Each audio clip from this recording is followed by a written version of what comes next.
I never thought chamomile tea could make my hand shake. But there it was, in a delicate porcelain cup, trembling in my grip as my son David smiled down at me. Too wide, too cheerful. It wasn't the kind of smile you gave your mother. It was the kind you wore when you were trying to convince someone everything was fine, when you knew damn well it wasn't. Here you go, Mom. Just the way you like it. Just the way I like it. That's when it really hit me. He was watching me, calculating, and it made me want to vomit because the night before I'd opened the wrong envelope. I hadn't meant to snoop. I was looking for the deed to the house, but instead, I found the thick manila folder wedged behind the toaster oven. Inside was a life insurance policy, $500,000, the insured Evelyn M. Park, aged 74. Me, the beneficiary, David D. Park, signed, stamped, approved. I remembered staring at the signature line, my name written in trembling ink, only I hadn't signed it, not willingly. And the date matched one of those doctor visits David insisted on driving me to after my hip surgery. I felt sick. I still do. So now the tea, the lemon, the smile, it all came together in this one unbearable moment. Drink up. It'll help you relax, he said. And that's when I saw it, his eyes flicking just for a second toward his phone on the table, as if waiting for something. I managed to smile. Actually, sweetheart, I think I need to use the bathroom. My stomach's acting up again. He waved me off, unfazed, but I saw the tension in his jaw. I saw the way he gripped the arm of the chair, just a little too tightly.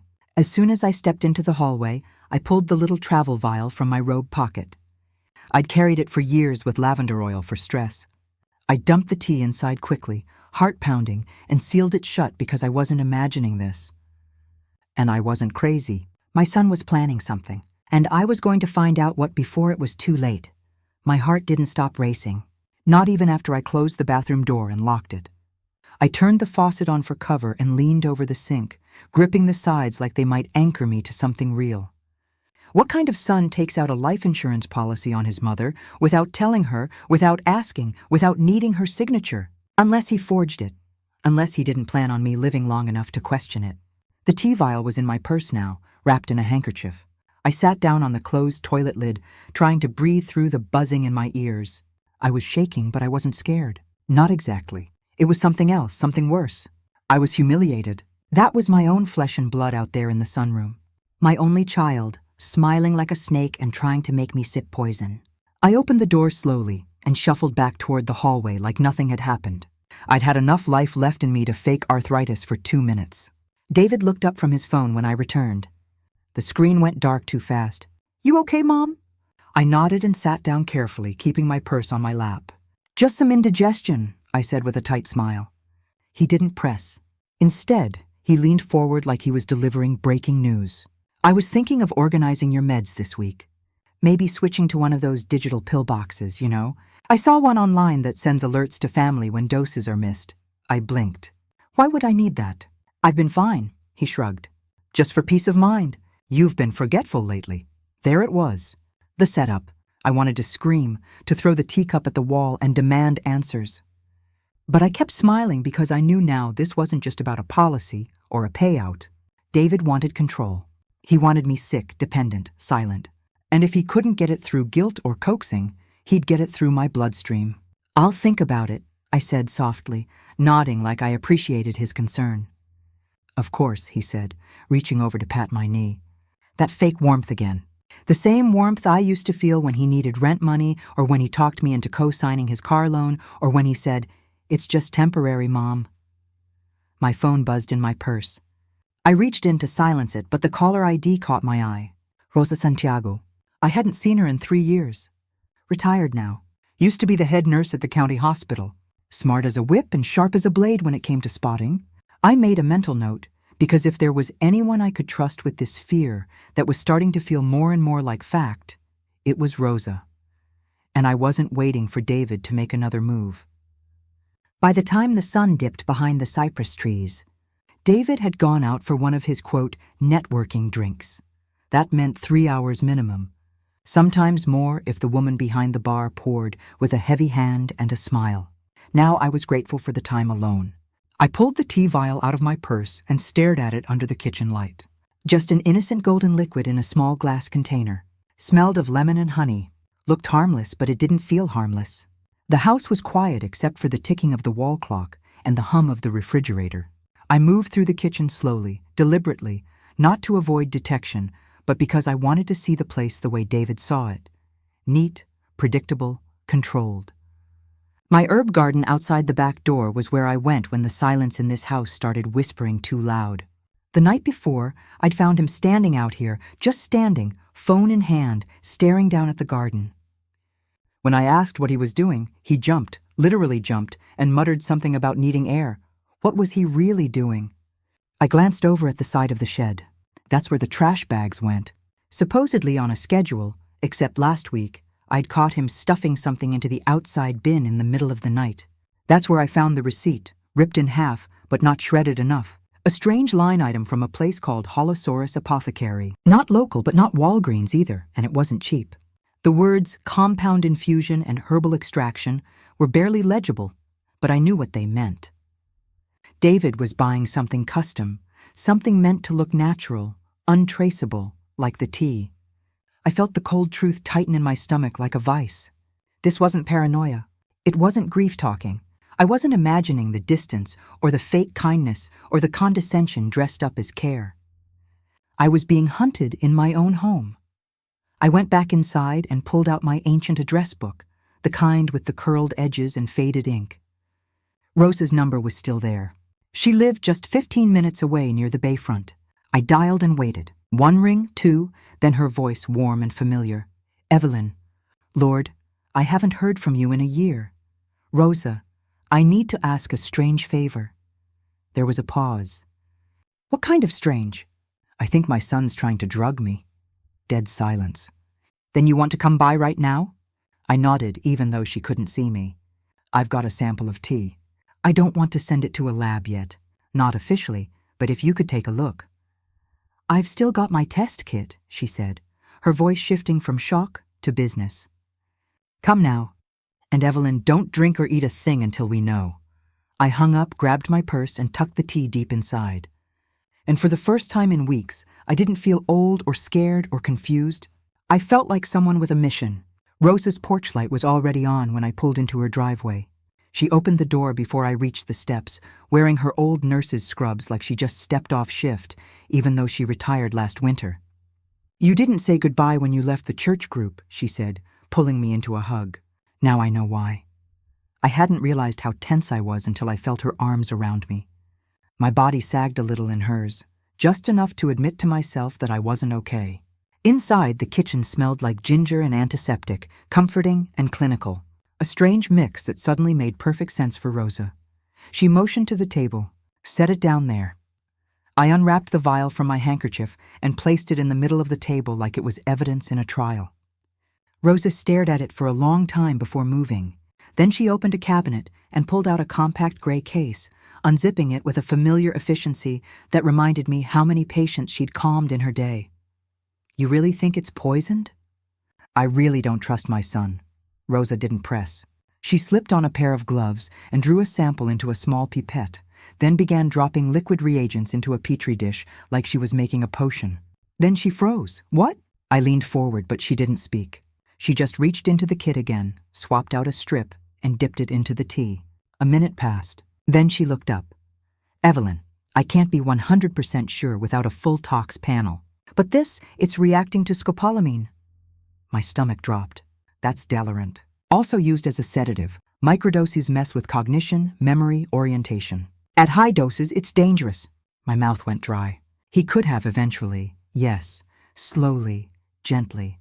You just seem like you were slipping. Old age, early dementia. Everyone would believe it. She sat down across from me. Have you felt anything off lately? Dizziness? Confusion? Drowsiness? I thought back to mornings where the world seemed fuzzy, moments when I'd lost my train of thought mid-sentence and blamed it on age. I'd written it off, but now I wasn't so sure.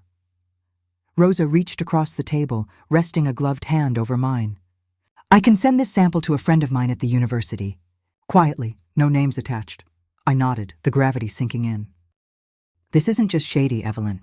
This is calculated. I looked at the teacup-shaped stain on the napkin beside the petri dish. He lives in my house. He handles my medications. He watches me like I'm a time bomb. You need legal backup, a plan. This isn't just about avoiding tea. It's about getting your life back before he erases it.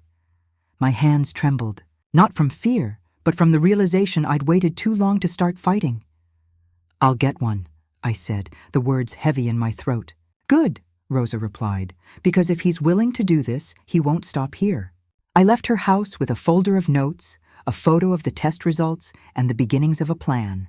He thought he was dealing with a fragile old woman, but I still had teeth. I didn't sleep that night, not even a little. The ceiling fan turned in slow, hypnotic loops above me, casting long, broken shadows against the bedroom walls. But I wasn't watching the shadows. I was listening for the soft creak of footsteps, the opening of my door, the hum of his phone when he thought I was asleep. But the house stayed silent. David didn't come home until nearly 2 a.m. I heard him stumble down the hallway, trying too hard to be quiet, probably smelling of gin and entitlement. The front door clicked shut like the seal of a tomb. And yet, the next morning, there he was in the kitchen, bright-eyed, cheerful, almost chirpy.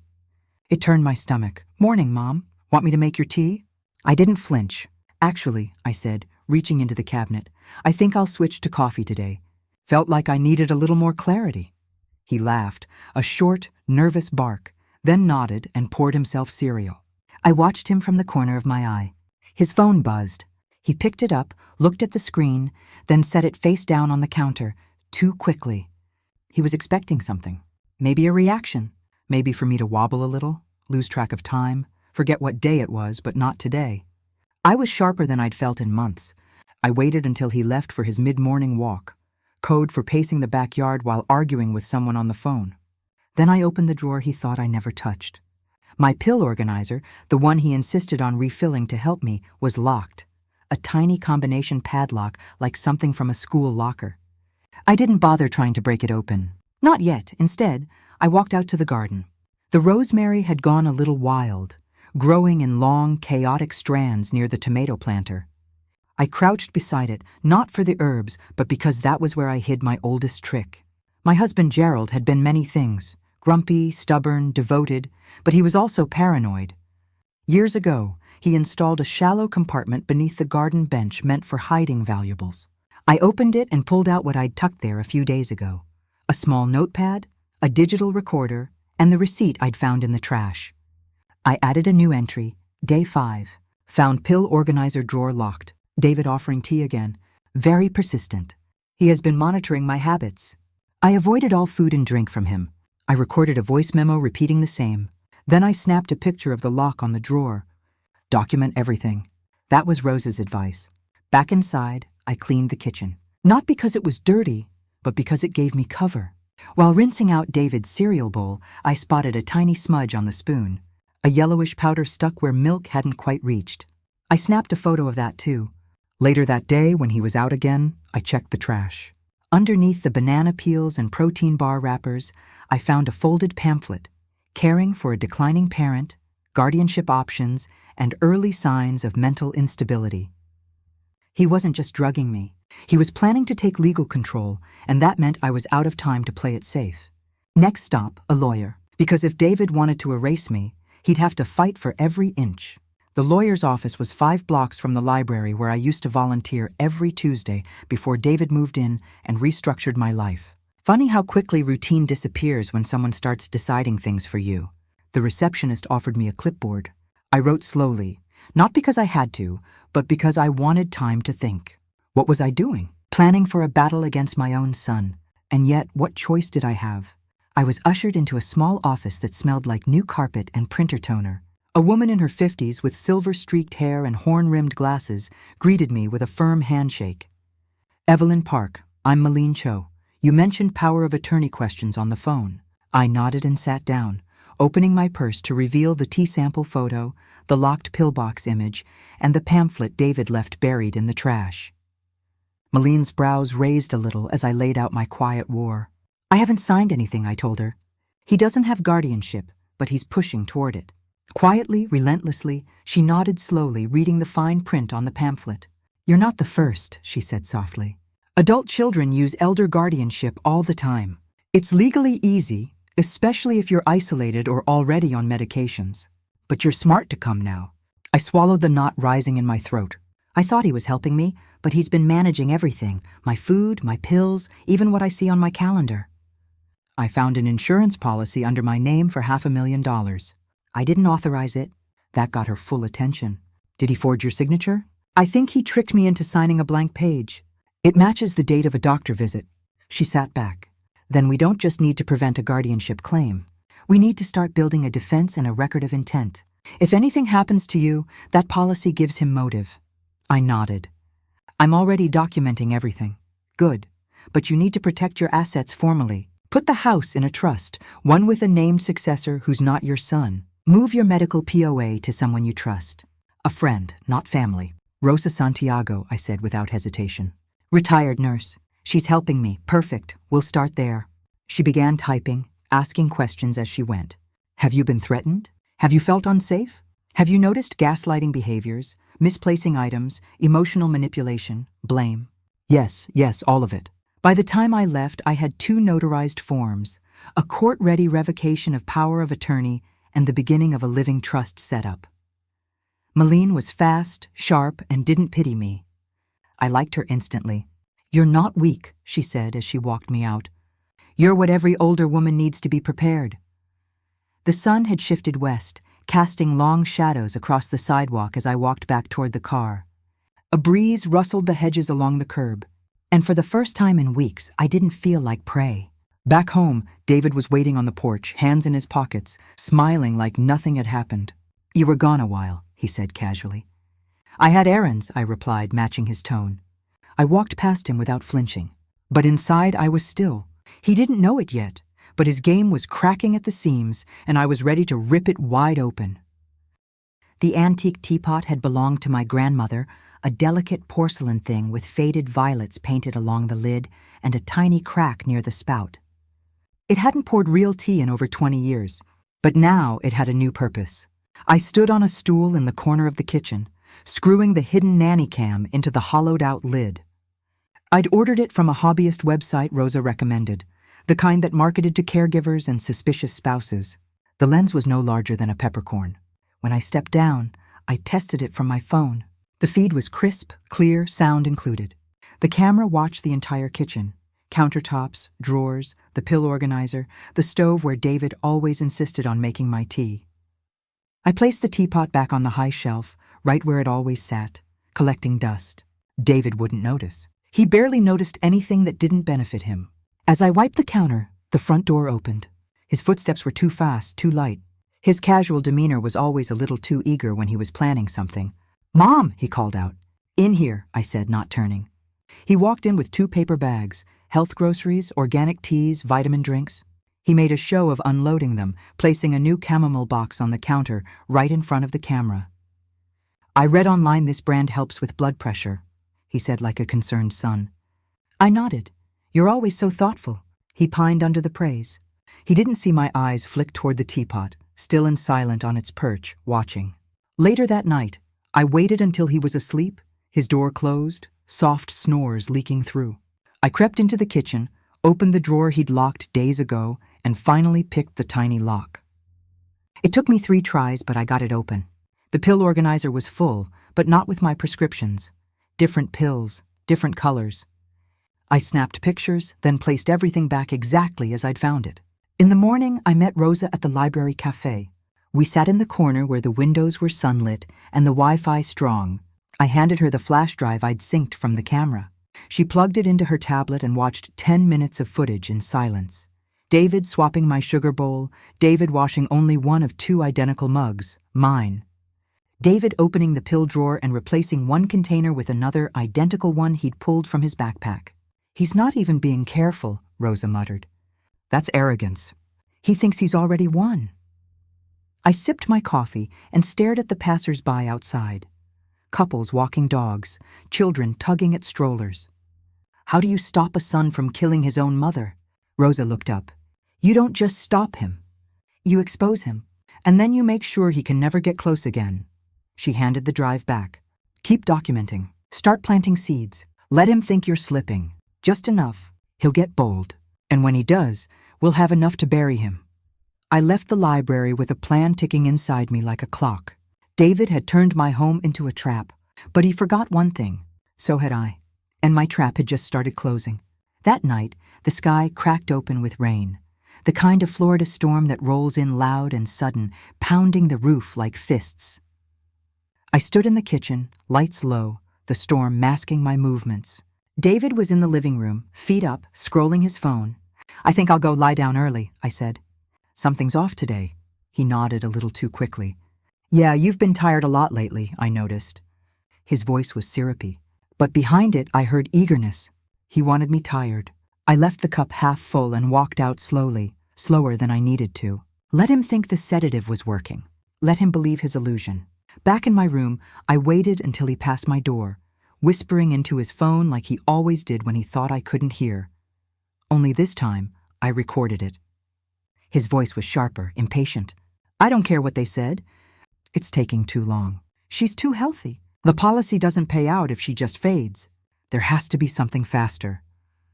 I stared at my hands, clenched tight around the phone. He wasn't just waiting anymore. He was pushing. Later, I crept back into the kitchen, my socks muffling every step. I opened the sugar bowl. He insisted on one use now, the pretty ceramic one with the floral lid, and ran the edge of a toothpick along the inside. It came back dusted in pale powder. I scooped a sample into a fresh test vial Rosa had given me. That made 2 confirmed contaminations. The next morning, I kept my act up. I shuffled into the kitchen like I hadn't slept well.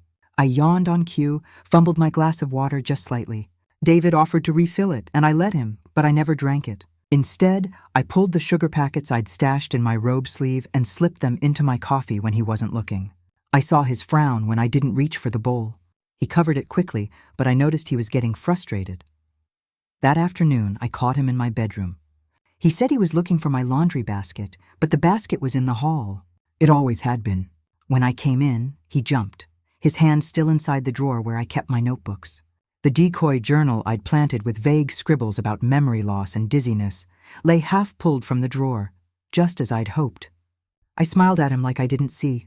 He smiled back like he didn't mean it. We stood in that doorway, both lying, both waiting, but I already knew something he didn't. I wasn't confused. I wasn't weak. And I wasn't alone. The days that followed felt like theater. I became a version of myself I barely recognized. Slow, forgetful, slightly muddled. I let my hair stay unbrushed. I left things in odd places. And I feigned naps I didn't need. David watched me with growing satisfaction, mistaking each calculated falter as evidence that his plan was working. But I never took the pills he gave me. Rosa had slipped me a second organizer, identical to the first. The real pills were hidden in the sock drawer. David never checked there. He assumed I was too far gone to manage simple routines. That was his weakness. He didn't see me as dangerous anymore, and that made me more dangerous than ever. I started slipping into his routines, watching where he left his phone, what apps he kept open, and how often he checked the front mailbox. One evening, he left his laptop open while he stepped out for a smoke. Just 5 minutes. That's all I needed. I didn't touch anything. I wasn't that reckless. But I leaned over just far enough to see a folder on his desktop labeled Guard. Inside were PDFs, legal documents, scans of letters, even a half-filled petition for guardianship over me. It was dated a week ago. He'd already begun filing it. My stomach twisted, but I forced my breath to stay even. He was moving faster now because in his mind I was slipping. But I wasn't. I'd already moved money into a private trust. Malene had confirmed my house title was safe, locked, and legally shielded. Rosa had sent the sugar sample to her lab contact at the university, along with a second tea sample. All I needed now was patience, and maybe a little help from luck. That night, I lay in bed pretending to sleep when I heard him open the hallway closet. I waited, listened. Footsteps, the sound of paper rustling, then silence. In the morning, the decoy journal was gone. Gone. I smiled to myself as I poured my own coffee using a sugar packet from my robe pocket. David came into the kitchen 5 minutes later, smug and energized. "You've been resting better lately," he said. "Too casual." "I think so," I murmured. "Though I keep forgetting what day it is." He smiled like a snake. "That's okay, Mom. I'll keep track for you." I nodded slowly. "I don't know what I'd do without you." It wasn't a lie. I truly didn't know what I'd do because there were so many options. I could file charges. I could disappear and cut him off completely. Or I could wait for him to fall into his own trap. Because one thing was clear now. David wasn't just gambling with my life. He was betting everything he had, and I was holding all the cards. Rosa called me just after sunrise. Her voice was quiet but urgent. Meet me at the pier, the far end. I didn't ask why. I didn't need to. 20 minutes later, I sat beside her on the old wooden bench at Bayview Pier, wrapped in a thick shawl and the kind of resolve that only comes after weeks of pretending to be helpless. Rosa handed me a manila envelope. The university lab finished the analysis, she said. I had them run both samples, the tea and the sugar. I opened the envelope with fingers that felt strangely calm. Inside were 2 neatly stapled reports. Technical at first glance, but underlined notes from Rose's contact simplified it all. Scopolamine detected. Trace presence consistent with repeated microdosing additive found in sugar. Diphenhydramine and cyclobenzaprine. Muscle relaxants and sedatives. High risk in elderly subjects. Cumulative effects. Lethargy. Confusion. Slowed respiration. My vision didn't blur. My hands didn't shake. I simply folded the pages and set them in my lap. How much longer would he have needed? I asked. Rosa didn't answer right away. Then a few more weeks, maybe less? If you'd slipped in the tub or missed a real dose of your heart meds, they wouldn't question it. Age-related decline. A tragic accident. I exhaled through my nose and a $500,000 payout for David. She turned to look at me, eyes hard. What are you going to do now? I was quiet for a long moment, watching the pelican drift lazily in the bay. I'm going to give him one last chance to hang himself, I said. He thinks I'm circling the drain. Let's see what he does when he thinks the end is finally near. Rosa raised an eyebrow. You sure? I nodded. I'm done waiting. But I'm not done documenting. When I got home, I set the envelope in my desk drawer right beside the will I just updated. Rosa had signed as a witness 2 days ago. Eloise, my late sister's daughter, was listed as the primary beneficiary. Now not David, never again. That evening, I left the decoy journal sitting on the armchair where David always dropped his coat. I added a new entry, feeling weaker every day. Maybe it's just time. I hope David knows I'm grateful. If I don't wake up tomorrow, I hope he understands I trust him with everything. I left the entry dated, signed, and deliberately exposed. When he came in later that night, I was already in bed. Lights off, no sound. He crept past my room once. Then again, the 3rd time, he paused outside my door. I held my breath. Then I heard the faintest sound. A click. The sugar bowl. He was checking it, making sure the dose would be enough. I closed my eyes and let the silence stretch long. David thought I was inches from gone, but I wasn't dying. I was waiting. At 3:47 a.m., I opened my eyes to the sound of David breathing.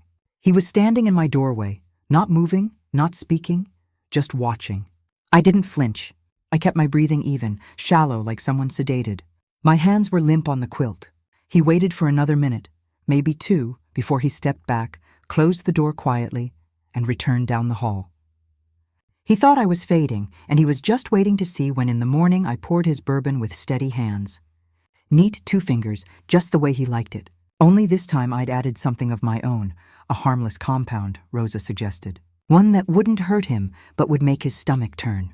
His vision blurred just enough to feel like karma was tapping him on the shoulder. A warning shot, a taste of the panic he'd tried to embed in me. I set the glass on the coffee table just as he walked in, his phone in hand, grinning like someone who'd already counted the winnings. Look at you, he said. You're up late. I smiled, small and soft. I was thinking maybe I'd been too harsh. His eyes lit up with suspicion, poorly disguised as interest. I handed him the glass. Peace offering, I said. You've done a lot for me. He took it, looked down at the amber liquid, and gave a little shrug. Well, cheers to that. He drank it in one go, and I watched. I spent the next hour in my room syncing the new footage to Rose's secure cloud. Then I waited. 10 minutes passed before the sound of coughing echoed down the hall. Violent, wet, his footsteps shuffled toward the bathroom. I heard the faucet run, heard him spit. Swear. Jesus, he muttered. What the hell was that? I imagined him staring at his reflection, wondering if he had finally caught something. If maybe he was the one slipping. I imagined his stomach turning as the nausea bloomed. Not dangerous, just inconvenient. Just enough to make him wonder. He knocked on my door. Mom, yes? You okay? You feel off today? I stood slowly, let him hear the drag in my step, opened the door with the expression of someone tired but lucid. "I'm fine," I said. "Why?" He blinked. "No reason." His skin was pale, his hand shook, just slightly. "Good." The next morning I found him scrubbing out the bourbon glass twice. He didn't know what had happened, but he knew something had, and that was all I needed. That evening, Rosa called.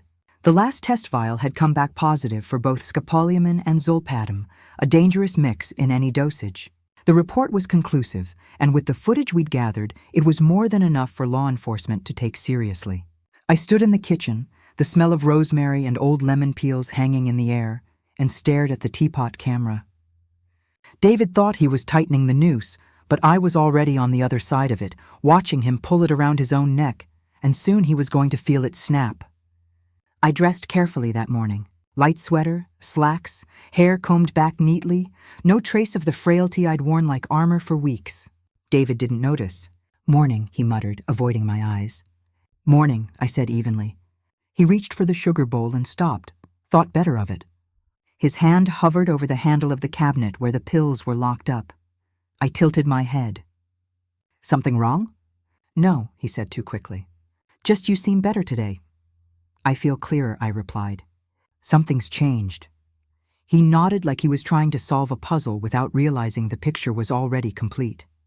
I stood and picked up the folder thick with papers, toxicology reports, photos, copies of his fake documents, a printed transcript of the phone recording. I didn't hand it to him. I walked out the front door without a word and drove straight to the station. The officer behind the desk was polite until I slid the folder across the counter. Then he got quiet. Another officer was called in. Then a third. They took me seriously, not because I looked afraid, but because my evidence didn't shake. Rosa had insisted on clarity, precision, professionalism. She was right. By noon, they were calling the university lab to verify the reports. By 3 p.m., an investigator was assigned to my case. By the time I got back home, 2 police cruisers were waiting at the curb. David was sitting on the porch, hunched over his phone, pale and twitchy. He stood when he saw me, and the confusion in his face broke my heart for half a second. Then it passed, because the man who had tried to dissolve me, sip by sip, didn't deserve sentiment. The officers approached slowly. "David Park?" "Yeah, what?" They didn't even let him finish. One step behind him, another read him his rights, his face twisted with disbelief, then with anger. "What is this?" "What are you talking about?" I stepped forward, calm and still. "I never drank it," I said, holding up the tea vial. His eyes went wide. "And you forgot the camera in the teapot." The blood drained from his face so fast it looked like something had sucked the life right out of him. They cuffed him gently, too gently. As they led him away, he looked over his shoulder at me. "You think this is over?" he hissed. "You set me up." "No," I said, voice steady. "You did that all by yourself." And I turned my back to him for the first time in years with no fear at all. Let us know in the comment, where are you watching from? Please subscribe to the channel Her Side of the Story. Thanks for watching until here.